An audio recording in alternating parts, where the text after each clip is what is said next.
Welcome back. It's episode 31. It's been a minute. This is No Guitars Without Music. Nick Granville in Wellington, myself in Auckland. So Nick and I are just enjoying the pleasure of each other's company after a very, very long time. You say you're enjoying the pleasure of my company, but it's only been a minute. It's been lots of things, actually. I've had a whole bunch of new gear in to check out, which is cool, which is Direct Imports, which is Fender New Zealand, sent me this to check out. Modern Strat. And then I got a whole bunch of pedals from my buddy Ben Fulton at Red Witch. Nice. Sent me the whole range of the Apothecary series, which I'm doing demos for and kind of checking out, and they sound awesome. Man, Red Witch, Ben knows how to make pedals, you know. Yeah. So I've kind of been doing that, you know, and I bought a new amp. Oh, nice. I bought this amp from this dude in Wellington who bought it.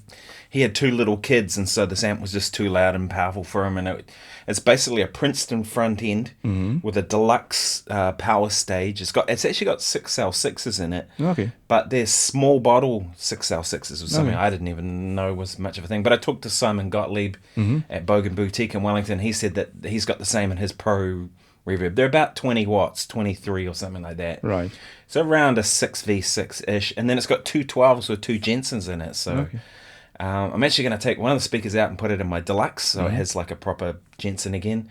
And then put the Eminence speaker that's in my Deluxe in this amp, so it'll have mismatched speakers. So, you know, which would be fun for recording. You get two different options. And it's got a bit of hum in it. It probably needs new filter caps, but for $800, I was like, wow. It's worth it for the speakers alone, let alone everything else. So yeah, true.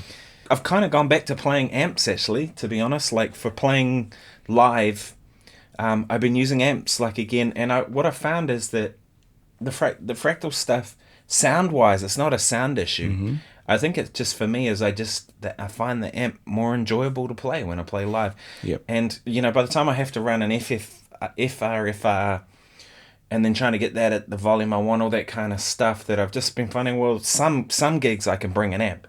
Some I can't. The ones I can't bring an amp, well, I'm just going to bring a modeler anyway. Right. That's fine. I'll still continue to use a modeler on those gigs. But when I can use an amp, why not? Yeah. You know, crank the shit out of it and just annoy everyone. And yeah, if it's small enough, you can get away with, you know, turning it up. Well, I got a Sports Awards gig next week, and I know it'll happen. It's, man, orchestras get loud. You know what I mean? There's 50 in the orchestra, I think, and then there's a choir of about 50 again. So it's going to be, you know, and Darren's playing drums, and it's going to be a loud thing. And I've had my bassman cranked in that orchestra, you know, like, and people think a bassman's a loud amp, you know what I mean? But I've had it cranked and not been able to hear it. That's the thing also crazy. With open air stages, you'll be amazed how quickly, you know, a 50 watt amp can just get, you know, lost in the wind. So that's what's crazy. This is an indoor stage. It's an indoor venue. It's a big basketball arena. Okay. They call it a stadium, and it's they have 1,000 people at this event. It's a big sports awards thing. That's you know, considering how many All Blacks came out of the Hutt Valley, they kind of put a heap of money into it. But they have 1,000 people seated for dinner at this gig. Oh, okay. So that's why they can have the full orchestra and the choir and the whole thing to sort of, you know, make it a big impact. Right. So, it'll be fun. What about you, man? What's been happening? You've been all over the place. Well, I did, since the last time we spoke, I've been to India a couple of times. We did a couple of little tours there. I did a couple of gigs with some friends who had a Soundgarden Stone Temple Pilots tribute band. I think I was telling you about that. So I did get to take the 50 watt Plexi, the one behind, into a little matching 2x12 cab. And I also had like some, you know, it was like a wet dry thing. So the last time I went to India, I had to come back with a bunch of stuff for the family, so I decided to travel light and, you know, have some room in the bags to bring back stuff. So I plugged straight into the Mesa Boogie, the dual rectifier, and ran the line out into, you know, wet board, and then that into a second wet amp. And I found that really enjoyable. I used to do it long back, and then I did the whole wet, dry, wet thing. And then, you know, slowly I progressed to just doing normal stereo. But then just that one mono wet and one dry, that was like a really cool thing. So I decided to try the same thing that way.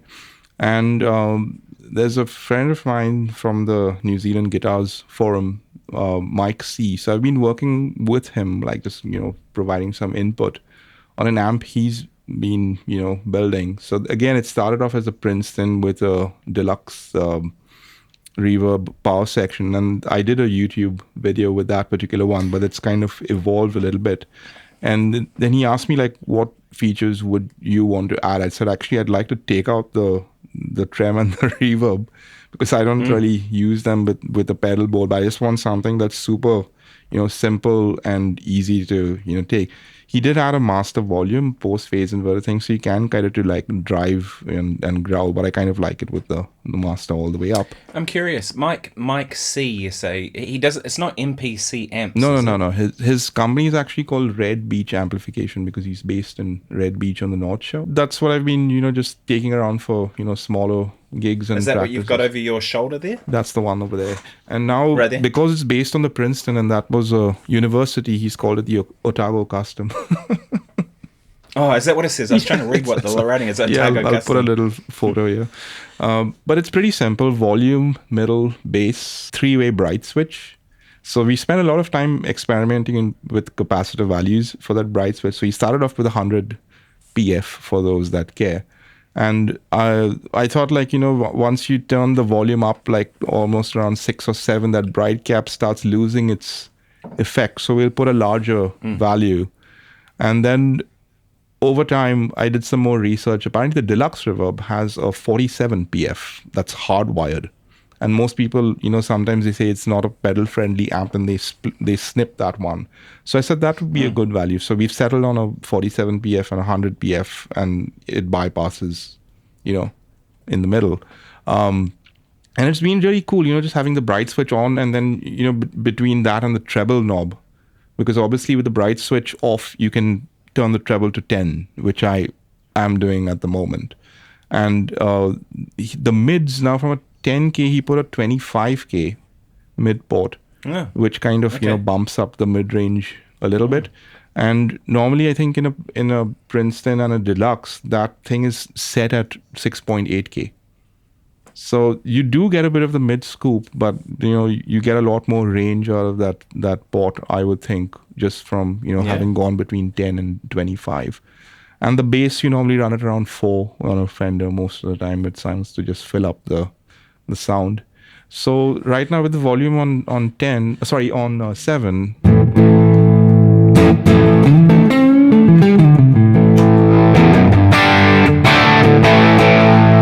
But then pull it back to around 4. All your spanky clean comes up. And with... What speaker did you go for in it? Is it a I 10 put or a a 12? vintage 30 in it. But a 12 or a 10? A 12. A 12, yeah. It was That's the always thing a with 12. Princeton's with a 12 is... Yeah. No, there was always a 12. I don't really want a 1x10. As cool as it can sound, it's not really my thing. I'd rather have 1x12. So that's on... Right now it's going into the load, which is why the cops aren't here when it's on 10. I was going to say, using the speaker right now, but so you're going guitar... The speaker's off. Any pedals? I've got the speaker bypassed. The internal speaker, that is. So it's just going speaker out into the SIR load, and from there to the aux stomp.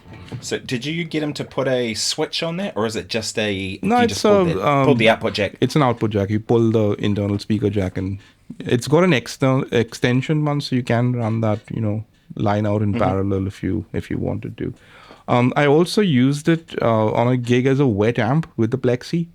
So, from the line out of the Plexi's speaker out, run to a line out box, from there into the effects, and then into this. So you kind of have to turn the treble all the way off, and the mids like up, and then the bass you bring it into where you want. But it does, hold up along, at least for the effects. It holds up with the 50-watt Plexi, which is quite cool. Yeah, that's funny, isn't it? Like a Plexi and a Princeton is like one extreme to the other. Yeah, though it's more like a deluxe in terms of power. It's 22 watts, two 6v6s with bigger transformers. And with a 12-inch speaker, it makes Yeah. a huge difference, Yeah. right? Because Yeah. you get the bottom end. So it sounds very similar to actually the amp I've got, because Yep. that's got like essentially a deluxe output with a Princeton front, you know, and Mm-hmm. that's a good way to do it. Because I always find with Princetons, they distort too quickly, Yeah. and with the 10-inch speaker, you just don't have enough Low end. in that amp. You know, it's different in a Bassman with 4 10-inch speakers, because those are all 4 speakers work together to Yeah. make it sound Totally. and push. So it's 8 ohms, I guess you're running it. He's put an impedance selector so you can do 4, 8, 16. Right now it's on 8. The internal speaker's 8 ohms. I also did try running it into this Bonner 4x12 just for fun. And suddenly, like, all the low end gets like really, big, and you can almost run the bass on 0. So right now on the aux stomp, I've got a 4x12 vintage 30 simulation Yeah. happening. So, with the 10 thing, volume, treble, 10, bass, maybe, actually I should back it off a little bit around 2 or 3.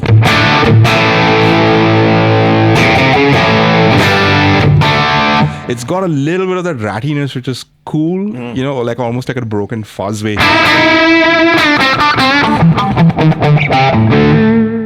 But it cleans up really nicely. So I'm guessing yours kind of will have a similar amount of gain range to it as well, if you do get to turn it to... Yeah, it's interesting. It doesn't with this. I played I used it for a gig on Sunday, and I took the Telecaster because it was the sort of music we were playing was sort of funky groove originals of these people's. And with the Tele, I got it actually up to about 9 before it started Nice. distorting. So it's quite a lot of clean, but it's hard to tell because the volume is also the on. It's one of those ones that has a click pot that clicks it to turn it on. Right. And then you have a standby as well, and the standby switch actually is a 2-way position. 3-way position. Middle is off, down is 10 watts, and up is 20 watts. The 10 watts sounds muddy to me. It doesn't really, I didn't particularly like that. And then it has a bright switch or it's called byte on it, but it sounds like a bright to me. Right. And then a 3-way voicing switch, which sounds to me like it's neutral in the middle and then engaging 2 capacitors to either side. So again, I just leave that off in the middle. But I found I got it up to about 9. And actually, to be honest, it probably wasn't loud enough for that gig. Because those motherfuckers played loud, man. And I had it cranked, and I was still like... But I spoke to a friend who's a guitar player at the front. And I was like, man, could you hear me okay? And he was like, yeah. He goes, I could hear every note. Nice. And he came over and checked out the amp, and he was like, what is this? And I'm like, I don't know. I've never seen one of these before. So Nice. I bought it just kind of because I thought I could pillage the speakers, if nothing else, It's cool that we're Jensen. both playing amps built in New Zealand, I like that idea, you know, because it's going to get harder and harder to get American products, right? And they're going to get more expensive, and when they get more expensive, the dealers will kind of look at it and go, is it worth me bringing this in? They'll bring less stuff because less of it sells. So with the whole tariff situation, because I was actually thinking about it the other day, like most of my gear here is American, Yes, right? exactly. This is not mine, but it is this Pori Smiths, which are American. I've got a Telecaster. I've got Gibsons. I've got 3 Gibsons. What else have I got there? Like, do you know what I mean? I've got some Japanese stuff. I've got some American stuff. But I don't have a lot of New Zealand gear, except for a stack load of pedals. And, it's nice to have a Kiwi-made amp. You know what I mean? Even though it's built off an American circuit. Yeah. But, it'll be cool once it's going. But, yeah, it's still... I mean, I'm running through the Fractal right now. I did actually try... some recording with the amp in my studio to do some because I wanted to test it out. And I was doing a YouTube video, and man, what a nightmare trying to deal with that amp in this room, because this mic here for my voice was just clipping like mad, Right. like really clipping from the guitar crazy, but then I had to have it that level for my voice.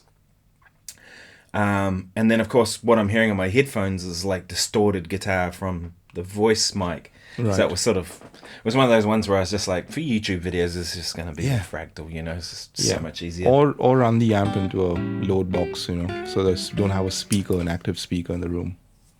But at that point, I might as well just use the Fractal because I've got one anyway, you know what I mean? And then, Yeah, but you do have something unique which you can, record silently if you wanted to. yeah.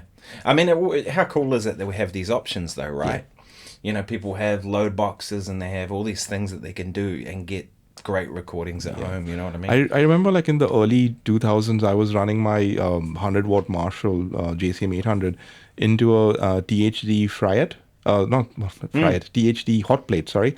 Hot And plate, yep, I had one of those. from the line out of that would go into my audio interface, and I was running a very early version of Guitar Rig with the amps bypassed and only the cab sim. So it's kind of pretty much the same thing what I'm doing now, but just like a less refined form of it. But it has come a long way. Like it's now the loads Oh, are yeah. feeling like a cab or whatever. Did I ever tell you about my experience with the THD hot plate? Now tell me. I bought one and I had a deluxe reverb, the 65 reissue. Right. This was a while ago, maybe 15 years ago. Mm-hmm. A deluxe reverb, and I wish I kept that amp. That was a great amp. And I bought the THD hot plate because I wanted to be able to get it to push enough even with that, because I was getting whinged at about the volume at gigs, And I don't play that loud, but sometimes any volume you play is too loud for some people, you know. So anyway, I bought one of those things to try and keep the peace a little bit. And first gig, I took it to the gig, and the amp stopped working. Like, blew it up. Damn. And I was like, oh, damn. So I sold the thing the next day, because I was like, I just can't, if it's going to make my gear unreliable, And the truth being told, it was probably an issue with the amp because essentially all I was doing was cranking up the amp. Exactly. Yeah. So if I cranked it up on a gig, then it would have just blown up on me anyway. But still, it was my first experience with it, so it was like, damn, to have that happen. It was sort of, yeah. Yeah. They used But to they're make pretty them cool. in 3 different impedances. I remember there was like actually 4. There was a 2 ohm version for a super reverb as well. I had the 8 ohm Yeah, version for the same. deluxe, obviously, but which is probably the most versatile, right? You can Yeah. kinda do I mean, the anything with deluxe it. is, I think, 8 ohms. Yeah. It's the other ones, the twins and stuff, which are 4 ohms, and they also run fine at 8. They're like not fussy about it. Marshalls, on That's the what's other interesting hand, they yeah, want to see sorry. the exact impedance that they are set at. Totally. That's what's interesting about this new amp. I was having a look at it today, and it's got 2 12-inch speakers, and they're both 8 ohm speakers, right? So I was thinking the cab can't be running 8 ohms, It's 4. right? It's got to be 4 or 16. But I think it's 4 because there was a wire coming to one speaker, and then they have the 4 little pin things on the Yes. top of the speaker. Yep. There was like 2 were split out to the other To the speaker, second and then one. there was. Yeah. So I think it must be running 4 ohms. So I think It that's most probably why that will amp. be. Yeah. Because if it's a 16 ohm thing, then you'll see the wire split to both the speakers, and then there'll be one single wire joining the 2. That means both are in series. But if it it's could be going to that. one and then from there to the other, it's most likely in parallel, which would be 4 ohms. Okay, maybe it is then. I'm not sure. I'll have to double check it again. I only had a quick look at it, but it could explain why the amp's kind of sounding punchy, because I've noticed the lower the ohm rating, the more punchy it is. That's one of the reasons I love the Bassman, Yeah. Bassman runs at 2 ohm, I think it is, and it feels punchy about it, Yep. the lower ohm rating. Another thing I thought we could talk about today is also, since I'm, talking to you after ages, I thought I'll ask you a couple of questions just to fill me in. So I was dealing with the last bit in the Riviera Paradise chord progression.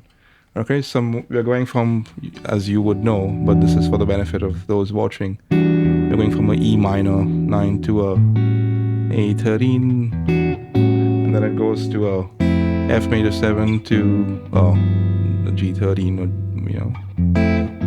and then it goes to a E flat major 7, and then finally to close we've got this F sharp 13, and then this raised 9 flat 9 on the B to back to the E minor. So now I'll tell you how far I've got. Okay, so now while you're on E minor to A, it's your good old, Dorian.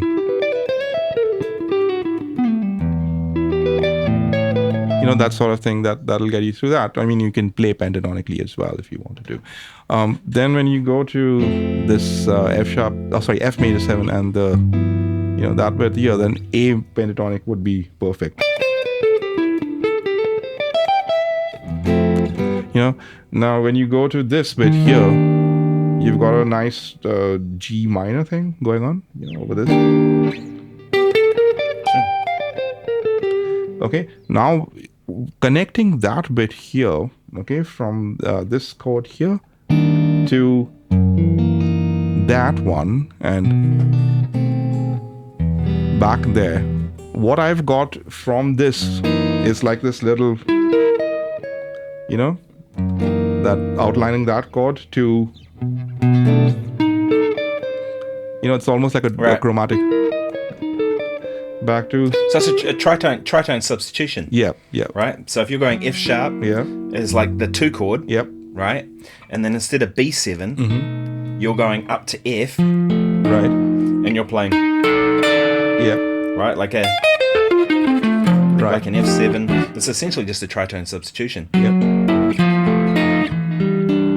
Creates that chromatic movement. So now. my question to you is, how do you seamlessly get in from this chord here, where you're thinking like a G minor kind of thing, which is, I guess, valid, into that, because then here you're approaching this almost like a 2-5-1, leading back to E minor.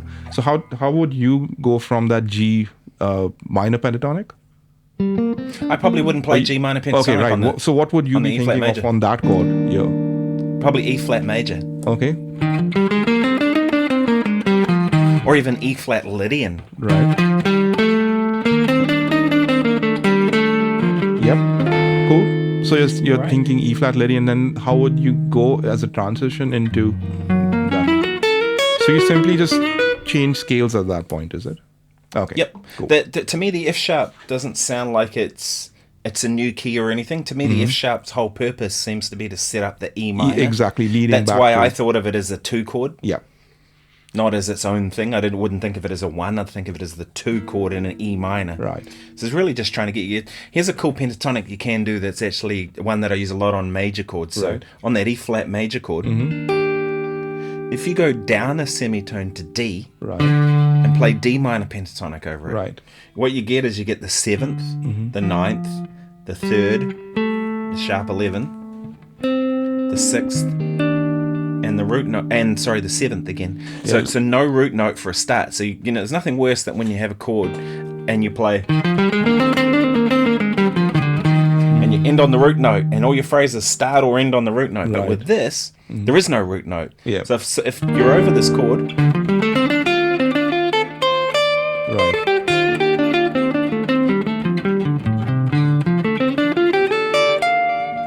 so I use that one quite a bit. Like, that's a really good sound that, especially in that kind of context, would be really nice. So D minor pentatonic. Difference between D minor pentatonic, G minor pentatonic is only one note. Exactly. So you're essentially thinking kind of the same thing. Yeah. The thing is, like, coming from those Landau exercises, we remember those lessons from a long time back, switching between the major and minor on the same, key tonalities. So like that E minor, which is pretty much like a G major. Right, so then when you go from a G major to a G minor, it's kind of in a similar thing. Yeah, so I mean that G minor thing over the E flat's really cool too, because again you've got no E flat note in it. Right. Yeah. Because as soon as you have the root note in there, it just becomes bland. Yeah, my reason for using it is just simply because that E flat major 7 chord has a G minor triad built into it, right? Yeah. So I was like, okay, exactly. Good. That's easy enough to do. So, yes, I mean, it's nice to be able to, at least approach it from a more harmonically informed background rather than just trying to, hit the pentatonics. One of my favorite things I've been doing on 2-5-1s lately is, so if we have something like, I don't know, choose a key like A. No, let's choose E minor since we're in the same. Oh, E minor? Yeah, sure. It's easier to demonstrate in that key. Okay. But I'll put it into E minor. That's easy. So we go 2, 5, 1 to head back, like you did in that song, right? On the 5 chord, instead of B minor, so it's A minor 6 on top of the B. Okay. But on top of. Oh, yep. What? That's the chord in Steely Dan's Hey 19. I was always wonder what chord is that.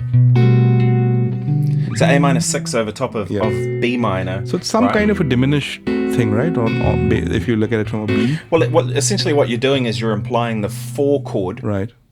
Right? Because A would be the 4 chord in E. Right. But you're playing the 4 chord, but like a 4 minor. Right? Which if you think about that in songs, it's kind of... When you go from major to minor, it becomes very sad in that kind of place, but you put it over the B, then you get.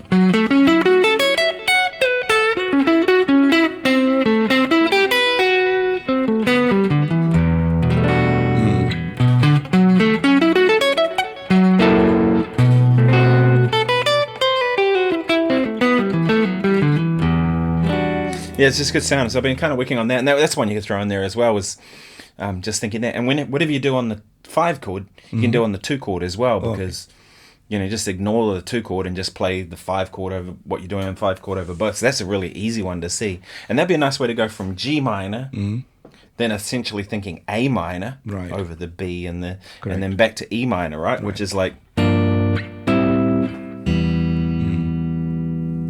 From in terms of key centers, interesting chord progression, isn't it? That song. It's you mentioned like when the 4 goes to a minor, it sounds a bit sad. The first time I heard that was like she loves you, yeah, da, da, loves you, da, da, she loves you, da, da, da. That 4 chord goes to a minor and then comes back. Right, the classic. Especially a minor 6. There's something about minor 6 in that context that just like just kills me every time.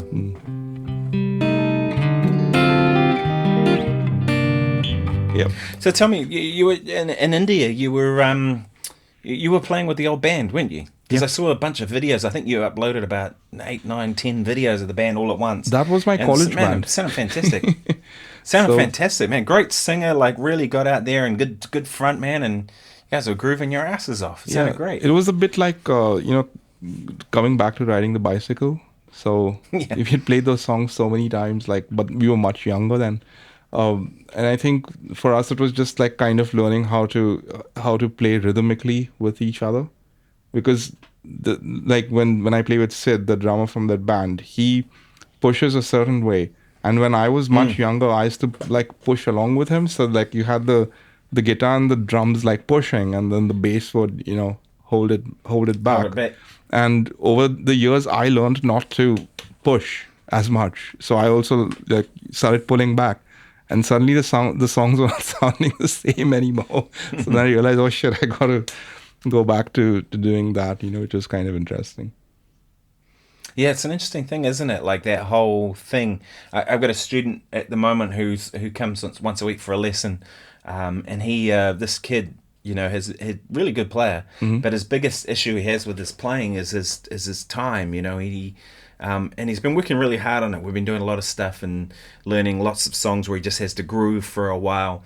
And last night in the lesson, we were playing "I'm Coming Out." That Noah Rogers thing that he did with Diana.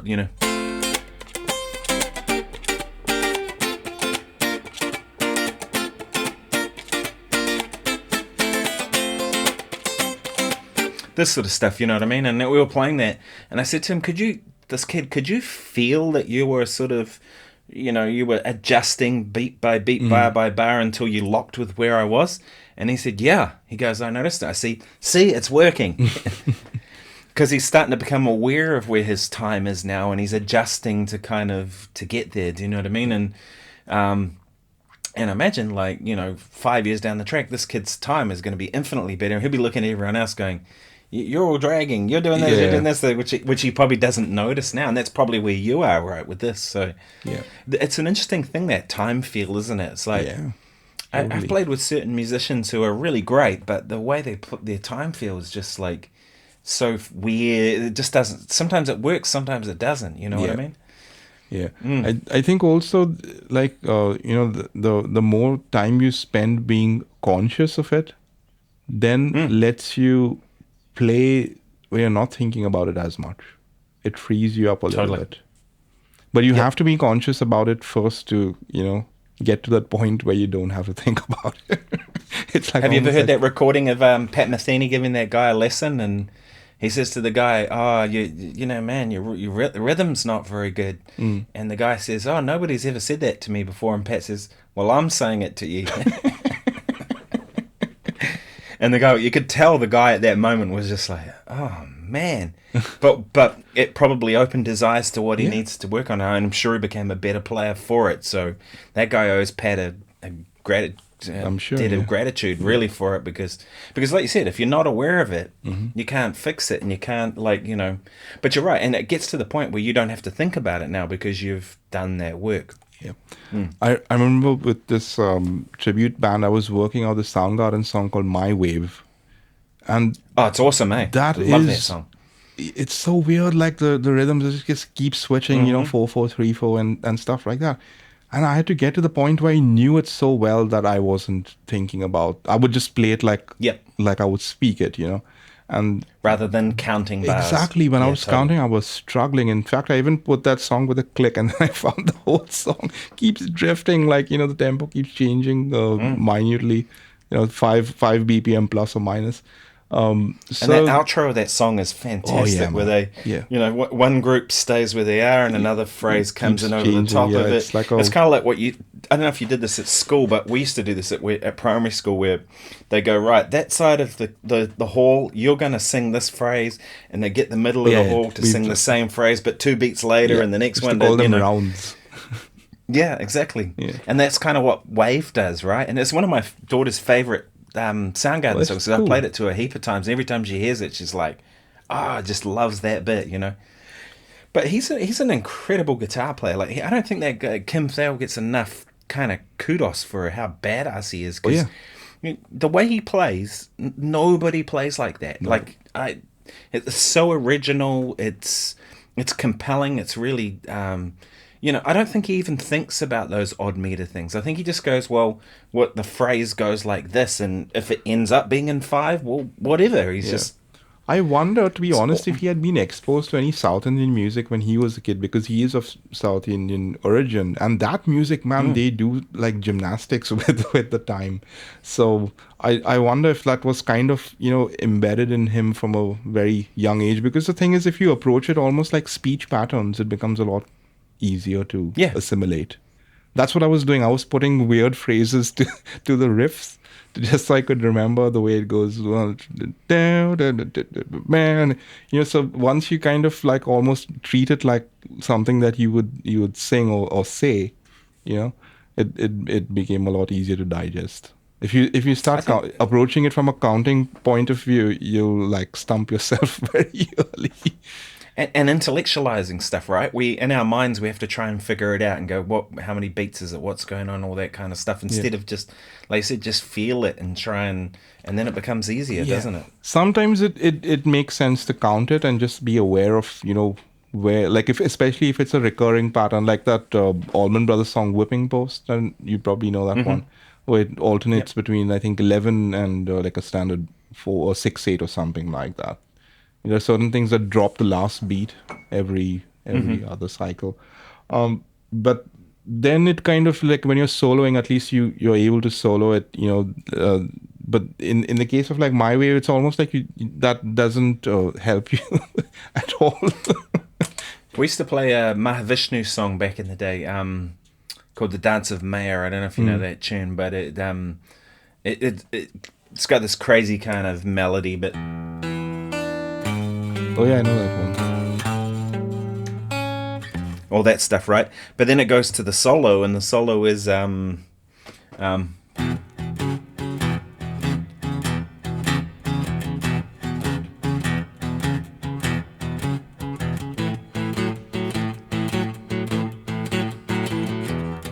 I always thought, I remember when I first learned that, the same thing, going, what the hell? Because people would hear that as 1, 2, 3, 4, 1, 2, 1, 2. But it's not that. It's 1, 2, 3, 4, 5, 6, 7, 8, 9, 10, 1, 2. It's the quarter note triplet is actually the tempo. Dun, dun, dun, dun, dun, 6, 7, 8, 9, 10. Dun, dun, dun, dun, dun, dun. And I remember that one like completely screwing me up.